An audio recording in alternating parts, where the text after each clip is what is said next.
Assalamualaikum Pak Ilham. Alhamdulillah bagus ini pertanyaannya. Jadi kita ulang-ulang lagi tentang sadar Allah ya.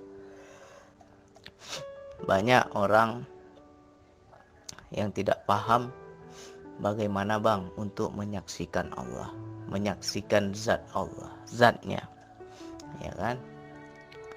Jadi di sini saya kasih ilustrasi. Kalau agama lain tuh enak, Tuhannya jelas. Ada patung, ada gambar, ya kan? Sehingga mereka bisa ibaratnya berinteraksi dengan media itu, patung atau gambar. Tetapi kan kalau kita umat Islam, Tuhan kita Allah itu laisa kamitsli syai'un, tak diserupakan dengan apapun. Jadi bagaimana kita mau menyaksikan Allah sementara Allah itu tak bisa kita gambarkan, tak bisa kita pikirkan, tak bisa kita gambarkan, tak bisa kita reka-reka seperti apa. Jadi yang sangat mendasar yang harus kita pelajari adalah kesadaran. Kesadaran jiwa. Allah itu gaib, jadi harus bisa disaksikan dengan yang gaib. Kalau kita menyaksikan Allah dengan mata, ya mana mampu. Menyaksikan Allah itu harus dengan yang gaib juga. Jadi bagaimana Bang, yang gaib yang mana? Ya kenali dulu diri kita, sejatinya diri kita, nafs kita, jiwa kita, baru kita bisa menyaksikan Allah. Kalau diri belum aktif, bagaimana menyaksikan Allah? Nah, jadi macam mana Bang menyadari Allah? Nah, contoh, kita ngomong yang gaib ya. Ketika teman-teman berada di suatu tempat, mungkin tempat itu dianggap atau diyakini angker, keras. Atau kita berada di sebuah rumah itu perasaan kita seperti ada yang memperhatikan kita. Kita bilang wah kayak ada makhluk halus nih, kayak ada jin di sini yang memperhatikan kita. Padahal mata kita nggak melihat. Mata kita nggak melihat makhluknya, tapi kita meyakini ada. Itulah yang dikatakan kesadaran jiwa. Itulah yang dikatakan sadar. Apa kesadaran? Kita menyaksikan dengan kesadaran. Nggak nampak Bang wujudnya, tapi saya rasakan. Seolah-olah ada sedang menyaksikan saya. Ada di dekat saya. Kita nggak tahu tempatnya di mana. Apa di kiri kita, apa di kanan kita, atau di mana. Tiba-tiba bulu kuduk kita merinding. Itulah indra. Itulah yang dikatakan alarm, ya kan. Ketika memang ada makhluk itu di sekitar kita, ada rasa peka kita. Nah, itu kesadaran kepada jin atau kepada hantu blau. Lantas macam mana Bang kesadaran kepada Allah? Ya sama aja. Bisa nggak kita sadari Allah yang dekat? Nah, jadi pernah nggak Bang saya menyaksikan Allah? Pernah, cuman kita nggak paham. Macam mana tuh Bang contohnya? Contoh, kita dikasih Allah kenikmatan makan. Enak kita makan, lahap kita makan, tiba-tiba terucap makasih ya Allah, nikmat sekali makan ini, aku kenyang. Itu juga menyaksikan Allah. Cuman kita nggak pernah paham ke situ, nggak pernah kita ingat ke situ. Habis itu kita merasa punya masalah, tiba-tiba ada orang yang tolong kita. Mungkin kita kesulitan dana, tiba-tiba ada yang bantu kasih duit. Pakai nih duit untuk kamu. Tiba-tiba kita merasa tertolong. Di situ kita bersyukur, alhamdulillah ya Allah, makasih ya Allah, aku tertolong. Itu juga sudah menyaksikan zat. Ada kesadaran kita, kesambungan kita kepada Allah yang menolong makhluk, tapi kesadaran kita kepada Allah. Allah lah yang menolongku melalui perantara makhluknya. Itu sudah menyaksikan zat.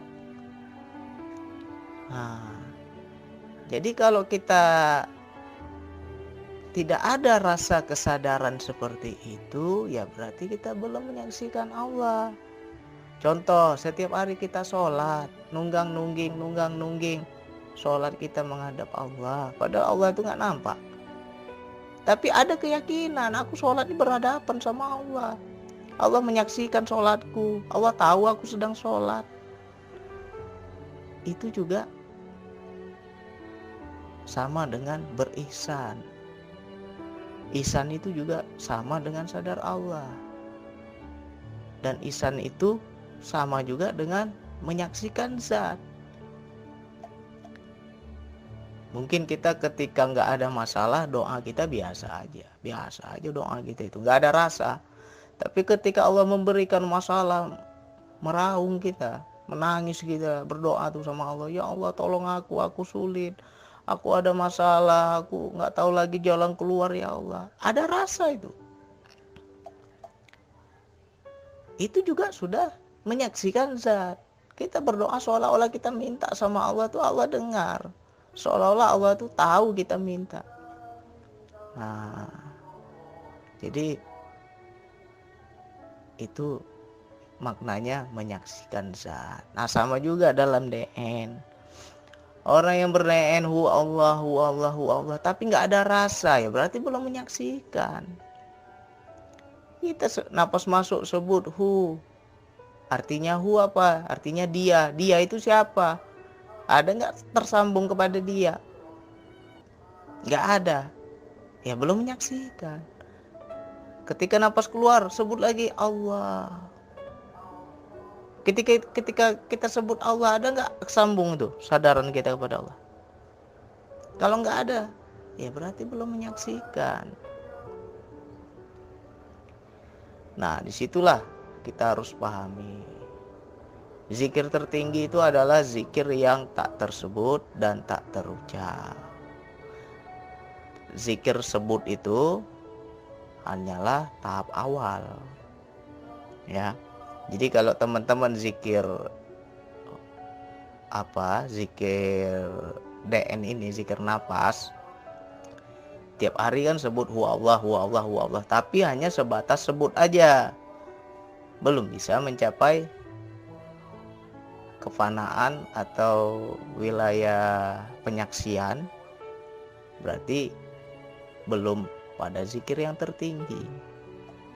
Bagaimana zikir yang tertinggi itu, Bang? Yang nggak ada lagi nyebut, udah nyambung dia, udah kesadaran sudah kepada Allah. Makanya banyak teman-teman yang ketika ber-DN, Bang kok hilang hu-nya Bang? Saya DN hu pertama, hu-nya hilang. Jadi apa? Jadi Allah. Napas masuk Allah, napas keluar Allah. Habis itu semakin lama Bang, hilang lagi Allahnya Bang. Napasnya pun hilang. Napasnya hilang, hu Allahnya hilang. Yang ada apa? Gak ada apa-apa Bang, sadar aja kepada Allah. Ya sudah benar. Itulah zikir yang tertinggi. Sampai gak ada lagi ucapan, gak ada lagi sebutan, udah connect dia. Sadar kepada Allah. Apabila kita sudah bisa mencapai tahap, makanya kata-kata sadar Allah itu bukan sembarang kata. Dalam itu maknanya itu. Kalau sudah sadar Allah itu nggak ada lagi kata-kata, sudah sadar aja udah. Interaksi kita sama Allah. Nah, jadi harus bisa seperti itu. Kalau zikir kita hanya sebatas nyebut, hanya sebatas panggil apapun yang berkaitan dengan nama Allah, ya kan? La ilaha illallah, astagfirullah, apalagi kita pakai asmaul husna, ya Rahman, ya Rahim, apalagi, ya kan? Subhanallah, alhamdulillah, tapi baru nyebut, nggak ada kita kesadaran pada apa yang kita sebut. Berarti belum menyaksikan zat.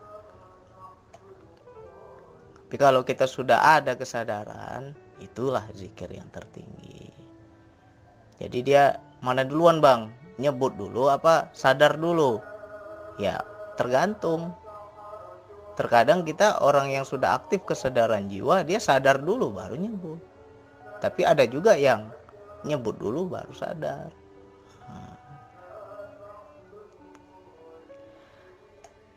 Allah bilang Allah itu dekat. Kenapa kita panggil-panggil? Ya Allah, ya Allah. Kita panggil-panggil seolah-olah Allah itu jauh. Ya, tahap awal memang memanggil. Biar ada koneksi, biar ada kesadaran tersambung. Setelah panggil gimana bang? Penyaksian. Nah, kalau sudah penyaksian, manggil lagi nggak? Ya nggak ada manggil. Nggak ada lagi kata-kata. Makanya ilustrasinya seperti ini. Saya panggil anak saya, Zaki sini nak. Atau saya bilang, tolong nak ambilkan ayah air putih. Saya panggil anak saya. Setelah saya panggil, anak saya datang di hadapan saya. Setelah anak saya sudah datang, perlu nggak saya panggil? Ya nggak perlu. Ngapain lagi dipanggil? Tinggal ngomong. Apa keperluannya, apa kebutuhannya. Begitu juga Allah. Tahap awal kita panggil dulu, sebut dulu nama-namanya. Kalau sudah wilayah penyaksian, perlu nggak kita panggil lagi? Ya nggak perlu. Tinggal ngomong, ngapain lagi panggil ya Allah, ngapain? Orang Allah sudah dekat, Allah sudah berhadapan sama kita. Tinggal ngomong, ya Allah aku butuh ini, aku minta ini, aku mohon untuk duniaku ini itu, tinggal ngomong. Ya Allah keluh kesahku ini, tinggal ngomong. Nah, jadi teman-teman jangan terlalu selalu bilang ya. Zikir napas ini hanya jembatan saja. Zikir napas hanya alat atau media pengaktifan kesadaran jiwa. Setelah jiwa aktif, maka kita akan dapatkan zikir tertinggi. Apa itu zikir tertinggi bang? Yaitu sadar Allah. Itulah zikir yang tertinggi. Ihsan, itulah zikir yang tertinggi. Penyaksian. Interaksi kita sama Allah. Nah, jadi kita nggak sebatas sebut. Makanya berbagilah pengalaman biar saya paham teman-teman sudah sampai mana. Ada yang berbagi sama saya, bang pertama hu Allah bang, lama-lama hu-nya hilang. Lanjutkan saya bilang, besok dia lanjutkan lagi, besoknya dia lanjutkan, Allahnya yang hilang. Jadi nggak ada lagi hu Allah, nggak ada bang, napas pun nggak ada, hu Allah pun nggak ada lagi. Lantas apa selanjutnya? Ya itu sudah benar, itulah zikir tertinggi. Nah, itulah zikir dengan kesadaran. Itulah yang dikatakan menyaksikan zat. Makanya ketika kita sholat, kita diwajibkan berniat dahulu. Niat itu pakai apa? Pakai lisan nggak? Enggak, niat itu kan dalam hati. Niat itu kan dengan kesadaran. Ya Allah, aku sembahyang maghrib 3 rakaat karenamu ya Allah. Ya kan? Nah, di situ ada nggak koneksi kita itu? Ketika kita membaca niat sholat. Kalau nggak ada, ya gimana? Selanjutnya sholat kita bisa kusuk. Awal niat aja udah salah. Awal niat aja kosong, hampa. Nah, jadi sinilah sangat penting. Kalau kita mau ngomong mana lebih penting syariat dan hakikat, ya dua-dua sama pentingnya. Jangan hanya syariat aja yang kita pelajari. Tata cara sholat, tata cara zikir. Tapi wilayah hati ini gak pernah kita sentuh. Padahal Rasulullah mengajarkan sebelum sholat niat. Dan niat itu wilayah hakikat. Wilayah jiwa, wilayah kesadaran. Niat aja kita nggak ada koneksi, nggak ada sambung sama Allah. Gimana selanjutnya sholat itu akan khusyuk? Nah, ini bentar lagi maghrib nih, coba dipraktekkan. Ketika niat, sambung dulu ke Allah. sadari Allah yang dekat. Benar-benar kita penyaksian zat. Kalau kita bisa di niat aja sudah tersentuh hati kita, coba lanjutkan ketika kita menyebut Allahu Akbar, itu nggak sanggup berdiri, cobalah. Gemetar nih, lemas lutut kita itu, nggak sanggup kita berdiri, rasanya mau terjungkal kita ke belakang, itu naik tuh jiwa itu. Nah begitu kalau udah sambung. Nah, Allah bilang orang yang disebut nama Allah bergetar hatinya, ya kan? Kita tiap hari sebut nama Allah, ada nggak getaran itu coba? Gimana mau bergetar, nggak nyambung dia, nggak ada koneksi, nggak ada penyaksian zat.